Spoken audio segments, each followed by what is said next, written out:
ఎన్నికల నామినేషన్స్ అనేవి కొనసాగుతా ఉన్నాయి. అయిపోయింది. రెండో విడత కూడా మొదలవబోతోంది.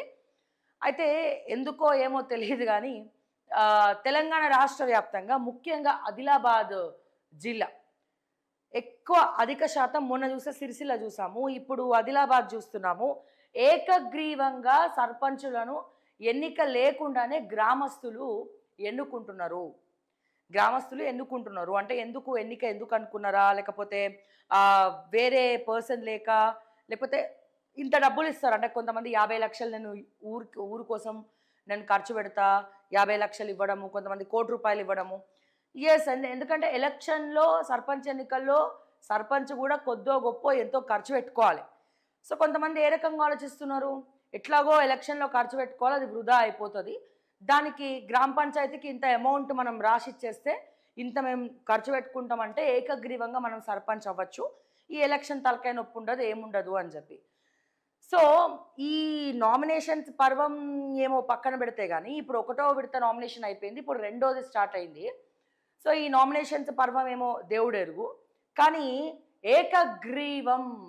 ఏకగ్రీవ ఎన్నిక అనేది పెను సంచలనాన్ని సృష్టిస్తూ ఉంది. ఒక గ్రామాన్ని చూసి ఇంకో గ్రామం చూసి ఇంకో గ్రామం, అట్లా అన్ని గ్రామాలు ఎక్స్క్లూజివ్గా ఎక్కువ ఆదిలాబాద్లో ఇదంతా కూడా జరుగుతూ ఉంది. మనకు కూడా తెలుస్తోంది. ఎందుకు మీరు చూసుకున్నట్టయితే గతంలో బీఆర్ఎస్ అధికారంలో ఉన్నప్పుడు అక్కడ ఉన్నటువంటి 18 మంది సర్పంచులు రాజీనామాలు చేసినారు.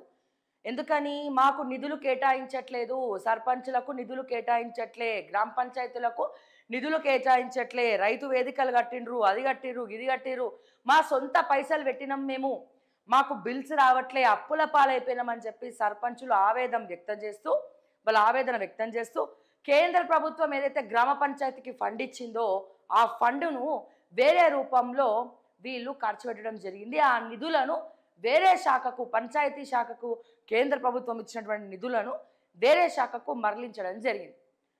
సో ఇవన్నీ కూడా మనం చూసాము. అంటే స్వచ్ఛందంగా మొట్టమొదటిసారి ఈ ఫండ్ని మాకు చెప్పకుండా కేంద్ర ప్రభుత్వం యొక్క నిధులను ఎట్లా మీరు మరలిస్తారు అని చెప్పి అప్పుడు ఉన్నటువంటి సర్పంచులు వరుసబెట్టి మరి రాజీనామాలు చేసినటువంటి పరిస్థితి. ఎందుకంటే బిల్స్ రాక చాలామంది సర్పంచులు ఆత్మహత్యలు చేసుకున్నారు, అప్పుల పాలైనారు.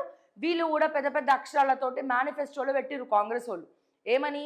మేము అధికారంలోకి రాగానే సర్పంచులకు ఇవ్వాల్సినటువంటి బాకీ నిధులు ఏవైతే ఉన్నాయో, బిల్స్ ఏవైతే ఉన్నాయో అవి మేము క్లియర్ చేస్తాం.